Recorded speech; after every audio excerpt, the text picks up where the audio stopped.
بيبدأ الفيلم مع كيلب واللي بيكون بيشتغل في شركة برمجة، وبيتجيله رسالة على التليفون بتقوله لقد فزت، لكن ما نعرفش هو فاز بإيه لحد دلوقتي. وبعدها بيسقفوا له كل اللي موجودين في المكان، تيجي طيارة هليكوبتر وبتاخده على ناسان، وده بيكون مصمم روبوتات وغني جدا وصاحب الشركة اللي بيشتغل فيها كيلب. فبيهزر كيلب مع الطيار وبيقول له امتى بقى اوصل لنص الثروة دي. فبيضحك الطيار وبيقول له احنا دلوقتي طيارين فوق ممتلكاته من ساعتين. وبتنزل الطيارة في مكان مفتوح، فبيسأل كيلب الطيار عن المبنى، فبيرد الطيار وبيقول له ان دي اقصى مسافة مسموح بها للقرب من المبنى، وبيوصف له المكان وبيسيبه وبيمشي. وبيوصل كيلب للمبنى وبيقابل ناسان وبيرحب بيه، وبيلاحظ ناسان الهلع على كيلب، فبيطمنه وبيقول له ان الامور ابسط من كده، وانه مش عايز العلاقة ما بينهم تكون علاقة رب الشغل وموظف عنده، وبيطلب منه يسترخي. فبيشكره كيلب وبيقول له انه سعيد جدا بمقابلته، بيعرفه على المكان وبياخده على غرفته. فبيلاحظ كيلب ان الغرفة ما فيهاش اي شباك، وبيسأله عن السبب. فبيرد ناسان وبيقول له ان ده مركز ابحاث مش منزل، وان الجدران مدفون فيها ما يكفي من الالياف الضوئيه. وبيكلمه عن تخصصه في الابحاث، وبيقول له انه عايز يشاركها معاه، بس الاول بيطلب منه انه يذاكر العقد ده كويس ويمضي عليه. وبعد شويه وقت بيمضي كيلب، فبيساله ناسان لو كان يعرف اختبار توينج، فبيرد كيلب وبيقول له انه يعرفه. فبيساله ناسان عن المستفاد من نجاح الاختبار، فبيرد كيلب وبيقول له ان الكمبيوتر هيبقى عنده ذكاء اصطناعي. وبيساله كيلب لو هو بيصنع ذكاء اصطناعي، فبيرد ناسان وبيقول له انه تم صنعه بالفعل، وفي الايام الجايه انت هتكون العنصر البشري في الاختبار. فبيفرح كيلب جدا، وبيكمل ناسان وبيقول له انت هتكون مركز اعظم الابحاث العلميه في تاريخ البشريه. وفي الجلسه الاولى بيشوف كيلب اول روبوت متحدث بالذكاء الاصطناعي، واللي بتكون اسمها افا، وبترحب بيه وبيكون مذهول من اللي شايفه. وبتقول افا انها اول مره تشوف حد، وبيدور بينهم حوار، وبيكون ناسان مراقب كل حاجه. وبيخلص وبيساله ناسان عن رايه فيها، فبيقول له كيلب انها مدهشه، وبيشربوا سوا. وبالليل بيفتح كيلب كاميرات المراقبه بالغلط، وهناك بيلاحظ حاجات غريبه، وهي ان في اتنين من افا، واحده شغاله تانية بتكون بتعمل حاجه مش مفهومه. فبيقرب كيلب من الشاشه عشان يشوف هي بتعمل ايه، لكن اول ما بتبص على الكاميرا بيقطع النور عن المكان كله. وبعدها بيرجع تاني، فبيخرج كيلب من الاوضه وبيحاول يستخدم التليفون، لكن ناسان بيمنعه وبيقول له انه ما عندوش صلاحيه استخدام التليفون. وبيساله عن اللي كان عايز يكلمه في التليفون، فبيتوتر كيلب وبيقول له انه ما كانش هيكلم حد، لكنه بس كان عايز يعرف طريقه استخدام التليفون. فبيساله ناسان عن اللي مصحيه لحد دلوقتي، فبيرد كيلب وبيقول له ان الكهرباء قطعت عن غرفته، وهو هنا عشان يشوف اللي بيحصل. فبيرد ناسان وبيقول له انه شغال عليها. فبيقول له كيلب انه حتى ما كانش عارف يفتح باب غرفته. فبيطمنه ناسان وبيقول له ان ده مجرد اجراء امني. وبيرجع كيلب على اوضته، وبيصحى تاني يوم على روبوت بتحط له الفطار، وبتسيبه وبتمشي. وبيقابل ناسان قبل الجلسه التانيه مع افا، وبيساله عن علاقته بيها. فبيستغرب كيلب من السؤال وما بيلحقش يرد عليه. وبتبدا الجلسه التانيه، وبتوريه افا الرسمه اللي هي رسمتها. فبيستغرب جدا من شكل الرسمه، وبيسالها عن اللي كانت عايزه ترسمه. فبترد افا وبتقول له انها كانت فاكره انه هيعرف. فبيرد كيلب وبيسالها لو هي عارفه، فبتقول له انها بالفعل مش عارفه. وبتكمل وبتقول انها كانت بترسم، لكنها مش عارفه هي بترسم ايه. وبتساله لو هو ممكن يبقى صديقها، فبيرد وبيقول لها انه ما عندوش مانع. فبترد هي وبتقول له ان دي محادثه من طرف واحد، انت بتسال اسئله وبتدرس ردود فعل مش اكتر، لكن انا ما اعرفش عنك حاجه، وده مش الاساس اللي تتبني عليه الصداقه. فبيسالها لو تقصد انها عايزاه يتكلم عن نفسه، فبتقول له اه. فبيقول لها انه مبرمج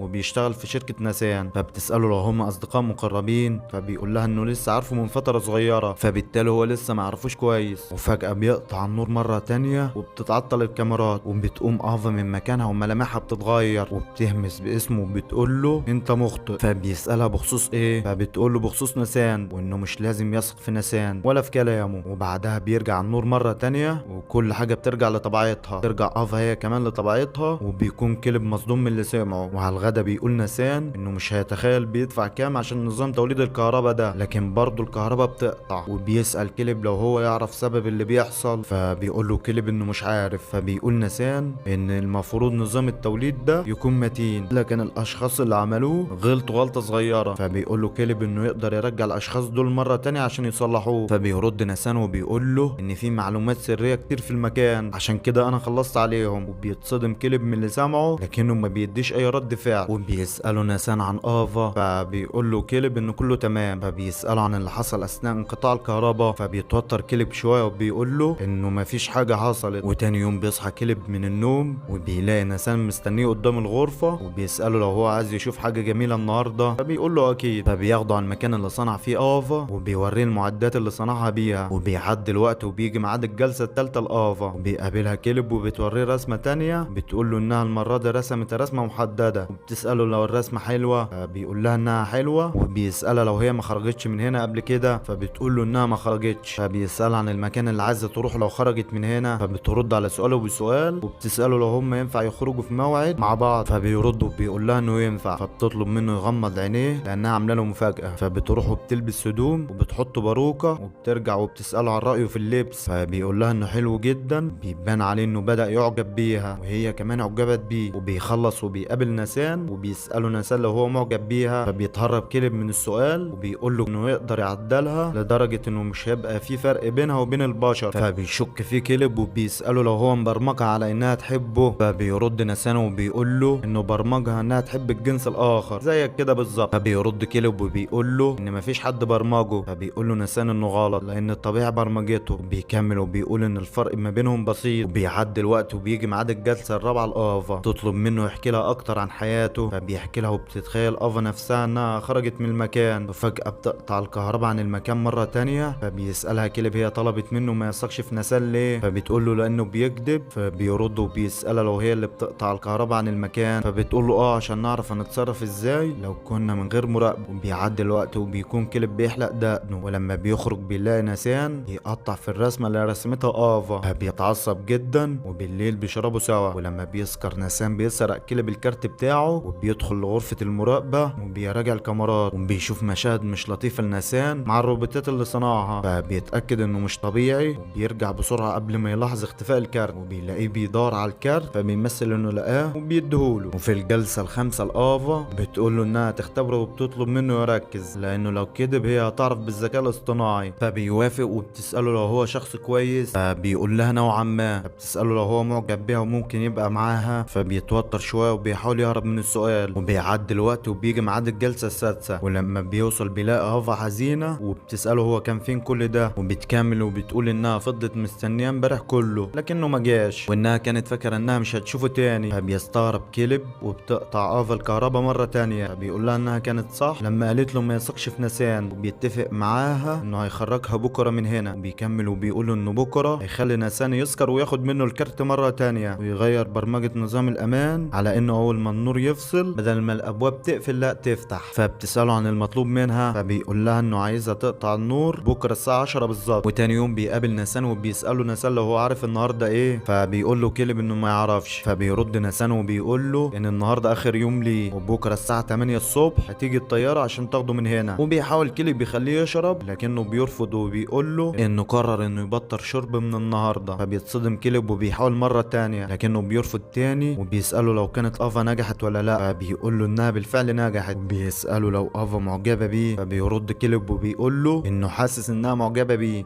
فبيرد نسان بنبرة ساخرة وبيقول له ولا هي بتتظاهر انها معجبة بيه. فبيتوتر كلب وبيقول له وايه الدافع اللي خلاها تعمل كده. فبيرد نسان وبيقول له مثلا عشان تستخدمك كوسيلة للهروب من هنا. فبيتوتر كلب وبيهدي نسان، بيوريه نسان كاميرات المراقبة، وبنعرف ان افا فعلا كانت بتستغل كلب عشان تهرب من المكان. فبيتعصب كلب وبيسأل نسان عن السبب الحقيقي اللي هو هنا عشانه، فبيقول له ان افا فار تجارب في المتاهة مش اكتر، وانا اديتها مخرج واحد وهو انت. وبيوريه الفيديو اللي كان بيتفق فيه مع افا على الهروب، وبيتريق عليه وبيقول له انه كان فاكره اذكى من كده. وفجأة بتيجي الساعة 10 وبتقطع افا النور زي ما اتفقوا. فبيسأله نسان كنا هنعمل ايه لو الخطة بتاعتك نجحت. فبيرد كلب وبيقول له هنشوف دلوقتي. فبيسأله نسان عن قصده، فبيقول له كلب انه توقع انه كان مراقبهم لما الكهرباء كانت بتقطع، فعمل خطة بديلة من امبارح. وفجأة بترجع الكهرباء مرة تانية، فبيتصدم نسان وبيشوف في الكاميرات ان افا هربت. فبيضرب كلب وبيغمى عليه، وبيروح عشان يوقف افا وبيقدر يوقفها. وفي اثناء انشغاله بتيجي الروبوت التانية وبتطعنه بالسكينة من ظهره، فبيلف وبيضربها بالحديدة اللي في ايده. فجأة بتقوم افا وبتشيل السكينة من ظهره وبتطعنه بيها مرة تانية، وبتقدر افا تحرر نفسها اخيرا من السجن اللي كانت عايشة فيه، وبتسيب كلب هناك. مسكين كلب اتظلم والله. وبينتهي الفيلم. يا ريت بقى لو عجبك الفيلم ما تنساش تعمل لنا لايك على الفيديو واشتراك في القناة وتفعل زر الجرس عشان يوصلك كل جديد. سلام.